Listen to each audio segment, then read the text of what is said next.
Ya presentado el programa, damos inicio. Esta es la última conversación del día acá en Tele 13 Radio, señoras y señores. Se llama Página 13, siempre con Quique Mujica, que está de vuelta en el programa. Quique, ¿cómo estás? Buenas tardes. ¿Qué tal? Muy buenas tardes. Ya presentaba Paula Comandari, buenas tardes. ¿Qué tal? ¿Cómo están? Y también Andrea Vial, buenas tardes.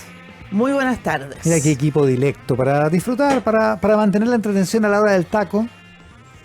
Es hora del taco, ¿no? Es que como Sí, hora estamos del aquí, taco. Sí. hay tacos. Nos queremos acompañar en esas horas muertas. Muertas. ¿Tú sabes que hay mucha gente que disfruta la hora del taco? Porque nos escucha. Me lo Porque- comentaban en la experiencia de uso de las carreteras, un ejecutivo de la carretera. ¿Ya? Analizaban, les preguntan a la gente, oye, ¿cómo está? No, los tacos como que es mi momento antes de llegar a la casa, porque estoy solo, pongo la música. O una tengo buena tiempo, conversación. Página 3. Página Claro. 3. Bien, Quique, Y después bien. llego a la casa, están los cabros chicos, te va a hacer la comida, los problemas. Entonces, este es mi momento Sí, de es un relajo momento, es durante el día. verdad. No es mala idea tomárselo así, ¿eh? Un consejo de wellness, de bienestar. Buen negocio, ¿eh? Mm. Taco reconfortable. Taco amable. Claro, Taco a lo que amable. necesito, taco reconfortable. La Paula Comandari, Quique, esto para terminar con la amabilidad del taco. Exacto, iba a decir lo nos mismo. propone que hablemos sobre la explotación sexual en la infancia y en la adolescencia. Sí, pues sí. Una pregunta, ¿aumenta la cifra o no aumenta la cifra? Ha aumentado la cifra de manera súper dramática. Ya, y sigue siendo que los parientes son los victimarios. No se puede resumir el tema en tan pocas Ya, palabras, ya, perdón. Quique, pero te lo voy a explicar en el informe que tengo Me preparado. gusta esa actitud inquisidora y también la respuesta de Paula Comandari que procede al informe. Sí, eso es súper, es una tragedia en realidad, cómo han estado aumentando los casos de explotación sexual infantil acá en Chile. Casi un 300% desde la pandemia, y paradójicamente, y ahí parte de la pregunta del Quique, los lugares donde más ocurre a nivel porcentual es en las residencias del nuevo Servicio de Protección Especializada, del ex Sename. Chuta. Sí, es ahí donde está ocurriendo la mayor explotación Increíble. sexual, donde, escuchen bien, el 30% del total de adolescentes que viven en residencias ha sido víctima de esta tragedia, mientras pasan por ese hogar. Estamos a un mes de celebrar el Día en contra de la explotación de niños y adolescentes en Chile, el día 18 de mayo, y la situación, como les comento, es bien crítica respecto de cómo nos estamos haciendo cargo de este problema. Claramente, como país, no estamos dando al ancho, lo que nos lleva a preguntarnos cuánto realmente nos importa este tema. Siempre decimos que los niños primero, que hay que preocuparse de la niñez, como para plantear un tema de niños más sanos, pero resulta que cuando vemos este tema, como que todos se hacen los locos. Veamos el panorama con más detalle. Miren, el 2021 comenzó a operar una comisión en la Cámara de Diputados y Diputadas para investigar sobre el estado de la explotación sexual infantil, que concluyó con más de 30 recomendaciones a los distintos poderes del Estado, ejecutivo, legislativo y judicial, y también para el Ministerio Público y la Defensoría de la Niña.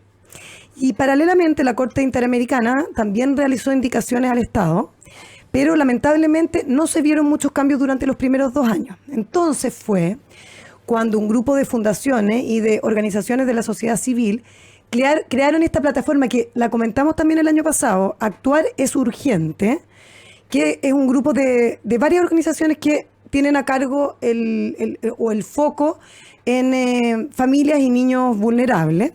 Y ellos sistematizaron y ordenaron todas estas recomendaciones y todas estas indicaciones para hacerle una especie de seguimiento a su cumplimiento y para responsabilizar, o sea, en el fondo ponerle el foco a las instituciones a cargo de esto y decir, ¿ustedes lo están haciendo bien o lo están haciendo mal? Para mejorar la institucionalidad responsable de proteger a los niños de este flagelo social. Y la estrategia ha sido evaluar, junto con un panel independiente de expertos, que eso que también encontré interesante, o sea, todas estas fundaciones que están bajo esta plataforma Actuar es Urgente, pero además con un grupo independiente autónomo de expertos varios, donde está, por ejemplo, Claudine Lidbach del Hogar de Cristo, Nicolás Piedrasanta de Amparo y Justicia, Mónica Geldres, presidenta del Segundo Juzgado de Familia Santiago, y Edgardo Toro, doctor en Ciencias Sociales Interdisciplinarias en Salud de la Universidad de Edimburgo, Escocia. O sea, miradas muy distintas de personas que conocen el tema y que ellos definieron ciertos estándares para medir el nivel de cumplimiento de estas instituciones públicas y finalmente publicar un informe de resultados anual. El primer informe que se hizo fue en el verano de 2024, donde se evidenciaron fallas sistémicas y casi nulo avance de estas recomendaciones que se habían planteado. Según los datos que maneja este grupo de instituciones, todas las que están viendo el tema de la vulnerabilidad, sobre todo en niños y adolescentes. Y lo más terrible de este segundo informe que se acaba de publicar ahora en el mes de marzo, bajo estos estándares de calidad que les digo que crearon este grupo de expertos, que generaron una pauta, etcétera, etcétera, es que todo sigue prácticamente igual. O sea, no hemos mejorado para nada. Y un dato no menor es que también lo pongo en el foco o el ángulo en las instituciones a cargo de este tema, ¿verdad? Y dicen que han tenido desempeños muy deficientes 4 instituciones. El Ministerio de Desarrollo Social, el Poder Judicial, el Servicio de Protección Especializado Mejor Niñez, ex-Sename, y la policía, que no tiene protocolos especializados para enfrentar esta problemática. Y si bien, y esto también me pareció tan impactante, que el año pasado estas autoridades patalearon, empezaron a alegar a este grupo de instituciones de que no era así, de que ellos estaban haciendo la pega, de que habían puesto los énfasis en este tema, en este otro tema, y esta vez que fueron a mostrar los resultados, ni siquiera nadie se dio por aludido y nadie le importó mucho el que se pusiera como que ustedes, Ministerio de Desarrollo Social, por ejemplo, no lo están haciendo bien. Le presentaron los resultados al Ministerio de Desarrollo Social, policía, a todas estas instituciones. Y todos haber dicho yo lo hago bien y el otro lo hace mal. Y todo, exactamente, o sea, pasándole la pelota al otro organismo a cargo. ¿Y en qué lo hacen mal?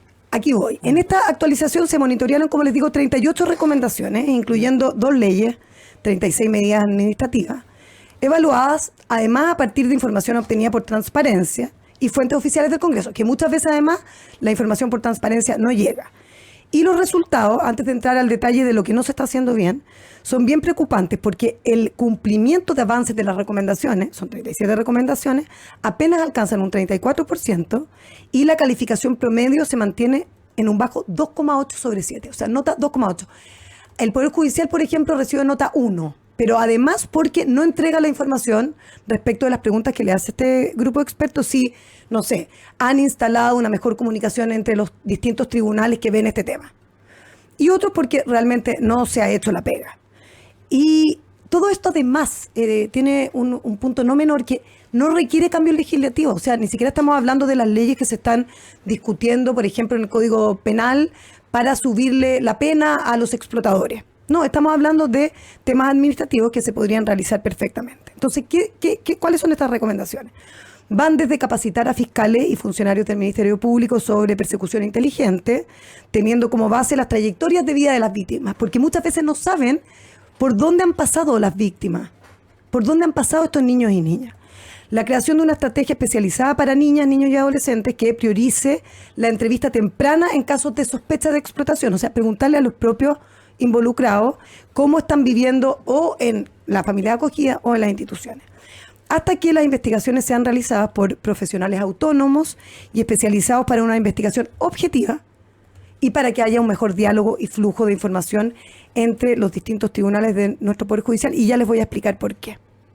Entonces, hay una deuda persistente del Estado chileno en la protección de este grupo que tiene que ver con nuestra infancia. Lo primero es que no existe total coordinación entre el sistema de información de juzgados de garantía con los de familia.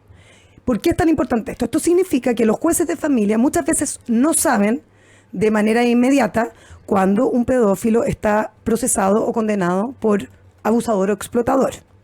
¿Cuál es la consecuencia? Que es súper dramática. La consecuencia es que ha habido casos en que niños gravemente vulnerados han sido entregados por los jueces de familia al cuidado de la misma persona que ya había abusado de ellos con anterioridad. Y eso es básicamente porque los tribunales no conversan.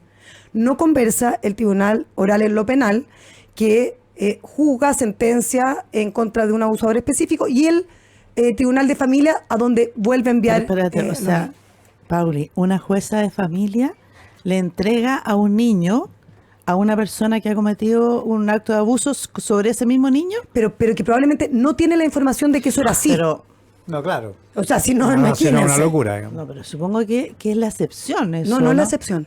No es la excepción, ha ocurrido y tienen datos de Y cuántas eso- veces eso ha espérate, pasado. Perdón, y eso se soluciona con un cruce de las bases de datos. Obvio, con una cosa electrónica en que estén en línea ambos tribunales. Y eso ha sido conversado, lo que me comentaba una de las personas que trabajan en estas fundaciones, que tuvo reunión hace pocas semanas atrás con uno de los jueces de familia, que no sabe la trayectoria y la vivencia de esa persona en específico, y tampoco conoce o hay una lista concreta con el cruce de información en quiénes son las personas explotadoras de esa misma Y una persona. pregunta, ¿duermen bien esos señores y esas señores?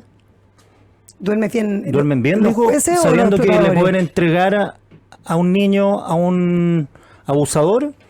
O sea, un burócrata puede estar tranquilo diciendo, bueno, así es el sistema. La verdad que yo no tengo nada que hacer. ¿Mm? Es que se pasan la pelota unos a Pero otros, Kike. son Si eso niños. Es increíble. Son es súper niños, increíble, pero Yo no podría dormir bien sabiendo que un cabro se lo entrego a un abusador sexual que lo puede matar. ¿Y cómo nadie chista? Si no es tan difícil hacerlo tampoco. bueno, pero pasa lo mismo en las residencias, por ejemplo, donde te contaba que niñas que llegan a residencia en específico, que no han sido explotadas sexualmente, terminan siendo explotadas sexualmente Claro. en la misma residencia. Y uno dice, oye, ¿y esa residencia qué dice? ¿Y por quién? ¿Por Pero- sus pares? No, porque hay una de las niñas, por Claro. ejemplo, que ya está metida en prostitución, Claro. que no hablemos de Bueno. prostitución, hablemos de explotación, Explotación, claro. pero que las van metiendo al tema. Ahora, tú le preguntas a esa institución, ¿cómo lo hacen? Me imagino que creerán que lo hacen bien. Y ese es como el gran drama y parte de la discusión de si tenemos que potenciar el camino de residencias, que es lo que existe en Chile, o las familias de acogida, que ya les voy a explicar que tiene un problema súper importante también de por qué no se está fortaleciendo ese camino, que sí existe en otras partes del mundo. Pero bueno, por ejemplo, en esta niña boliviana, que está... La niñita de 8 años. Niñita de 8 años que fue vendida por su abuela a una familia boliviana que se instaló en un campamento acá en Chile. En algún momento se pensó en devolver a la abuela porque no habían detectado que la abuela era la que estaba concretando la trata con esa salían niña. a devolver a la señora que lo había Claro. vendido a la Claro, niña. porque Le iba a no había- vender de porque- nuevo. porque po. no sabían que ella era. Claro. Entonces no tienen esa información. Y después no quieren que los cabros sean delincuentes. Es weón. que claro, si no nos Bueno, preocupamos y el niñito del norte, con la madrastra, también. a la madrastra la tuición se la dio un juzgado, digamos. Y esa madrastra terminó abusando al niño, que era la misma mujer que acusó de violencia intrafamiliar a ese padre.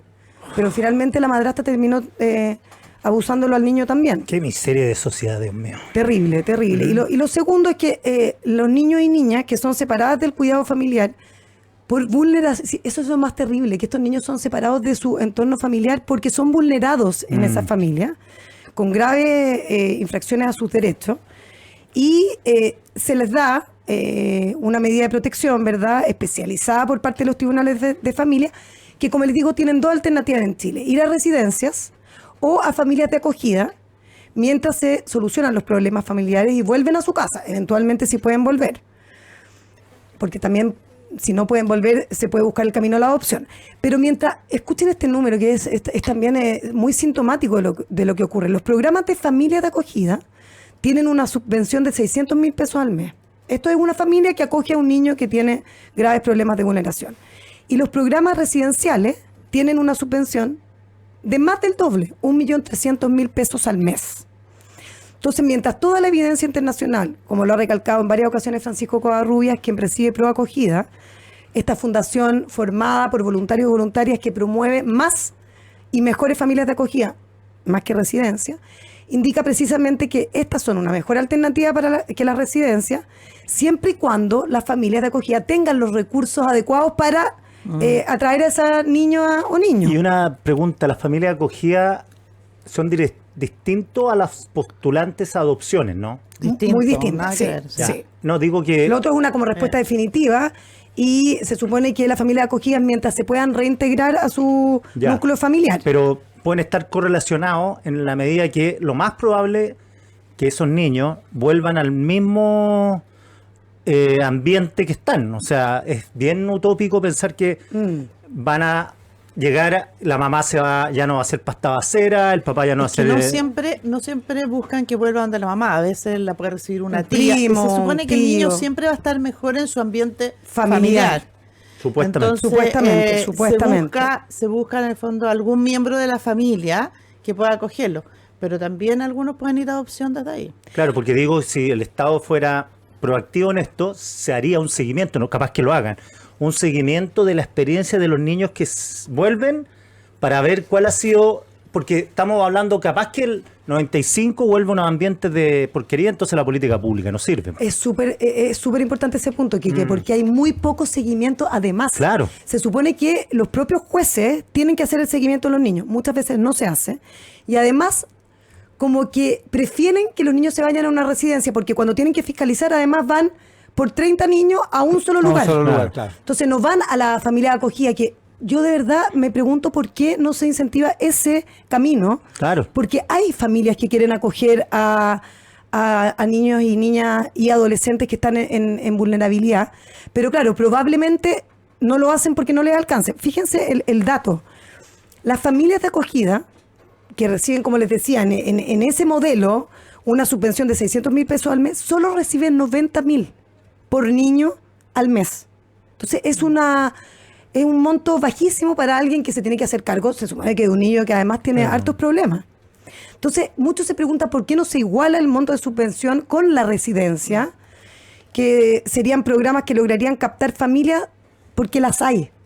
O sea, no es verdad cuando te dicen, no, es que no hay familias interesadas en seguir este modelo. Hay, pero Las no todas hay. tienen la capacidad económica para Claro, asumirlo. se estima que una familia que pudiese acoger a un niño le costaría o necesitaría cerca de 350.000 pesos al mes. Hoy día se está pagando 90.000. Entonces aquí tenemos un problema que no se entiende. Bueno, hay demasiadas instituciones y residencias en Chile que yo creo que tampoco quieren cerrar sus puertas. Pero yo creo que en esa pregunta no se está pensando realmente lo que el niño necesita o cómo va a estar mejor ese niño. Creo que es una pregunta que de todos modos tenemos que hacernos cargo. Y lo otro que pongo aquí como punto de atención es que lo que les explicaba antes, es que existen residencias especializadas para mujeres donde entre el 50% y el 100% de las adolescentes participan en redes de explotación sexual. Y esto a pesar de que los tribunales de familia siguen derivando a estas adolescentes a las residencias porque no saben lo que está ocurriendo y también porque no tienen información de si existen o no familias de acogida en el territorio jurisdiccional. Y eso encontré gravísimo, porque parte de la función de los jueces y de los magistrados es ver por lo menos si es que hay posibilidad de esas familias de acogida. O sea, no puede ser la excusa, ay, no, que no sabemos si es que las hay o no las hay. O sea, hagamos la investigación y preguntémosle a las organizaciones que están dedicadas a este tema si existe, si existen interesados o no.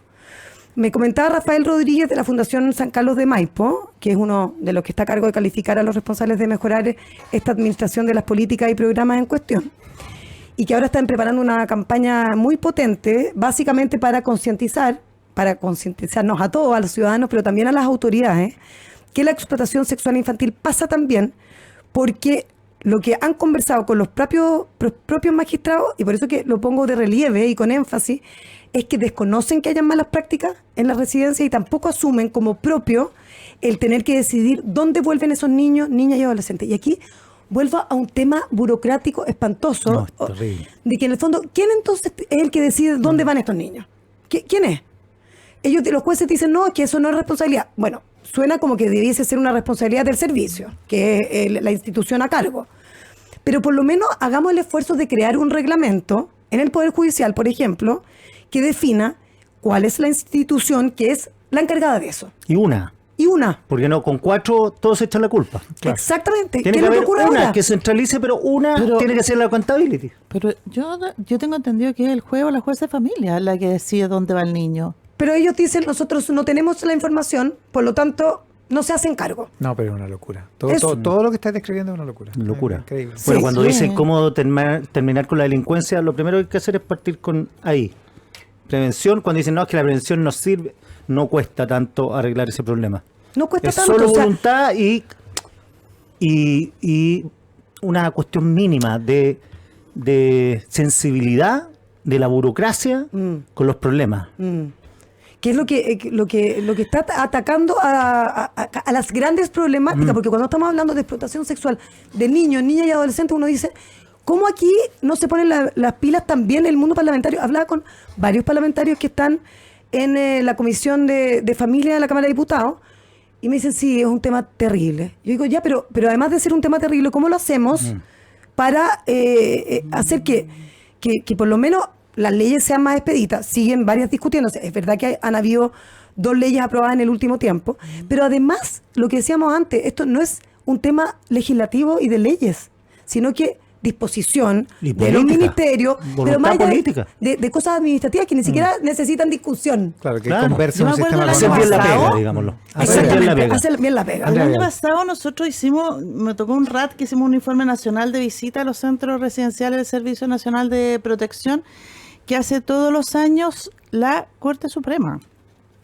Me acuerdo de ese informe. Y ese es un tremendo informe que era bien De lapidario demoledor, también. sí. Me acuerdo. Pero una de las cosas que decía era la sobrepoblación en En la residencia, totalmente. Y la sobrepoblación es como bien bien clave si tú quieres corregir el tema, porque la sobrepoblación significa que hay niños que duermen juntos en una misma Promiscuidad. cama, Exactamente. o más niños en una pieza que no corresponde, de edades que no corresponde mezcladas, etcétera. Entonces uno se pregunta qué lobby hay ahí adentro o qué intereses se están cuidando para no potenciar este otro modelo, que es el de la familia acogida. Nadie quiere saberlo. O a lo mejor la respuesta es esa, la desidia, que es mucho peor. Claro. Porque por último, si hubiera un interés que alguien está protegiendo, ya pues se entiende un incentivo. La desidia es mucho peor. Así es. Con Paula Comandari, con Andrea Vial y con Quique Mujica. Estamos en esta edición de Página 13. Eres parte de la mejor revista radial. Página 13. Un espacio para encontrar observaciones informadas y oportunas. Con Iván Valenzuela y Quique Mujica. Espacio, tecnología y potencia es GS8, el sub de GAC Motor 4x4, motor 2.0 turbo y con 3 corridas de asientos para que nadie se quede abajo. Con batalla de hasta 14,6 pulgadas y conectividad avanzada, cada viaje es una experiencia familiar. Descúbrelo en gacmotor.cl. GAC Motor, Drive to Perfection. Visita la tienda Primeros Pueblos y descubre productos memorables. Encuéntralos en Casa Costanera Temuco y en Mall Plaza Trébol. Conoce más en la web primerospueblos.cl. Primeros Pueblos, una iniciativa de CMPC. Cámbiate hoy a Softland Cloud. Desde solo 0,6 UF masiva mensual incorpora Softland Cloud, el más completo software de gestión con soluciones de e-commerce, finanzas, capital humano, comercial, gestión y operaciones. Visítalos en softland.cl. Llega a Chile Prudential AGF en alianza con AFP Habitat para que ahora tengas más alternativas de ahorro voluntario para tu pensión con Prudential AGF. Conoce más de esta alianza en prudentialagf.cl. Quienes sean clientes Santander pueden acceder a un 40% de descuento en Dominó todos los martes al pagar con la tarjeta de débito o crédito Santander a través de la app Club Dominó y un 20% de descuento en locales. Más información en banco.santander.cl. Santander, es el momento. Esta promo merece columna. Pórtate a planes desde 9.990 y aprovecha 100 pesos de descuento por litro de combustible en Shell pagando con la app Mi Copiloto. Si eres cliente ya tienes este beneficio. WOM, nadie te da más. La pausa y volvemos con Andrea Vial, con Paula Comandari y con Quique Mujica. Hacemos Página 13.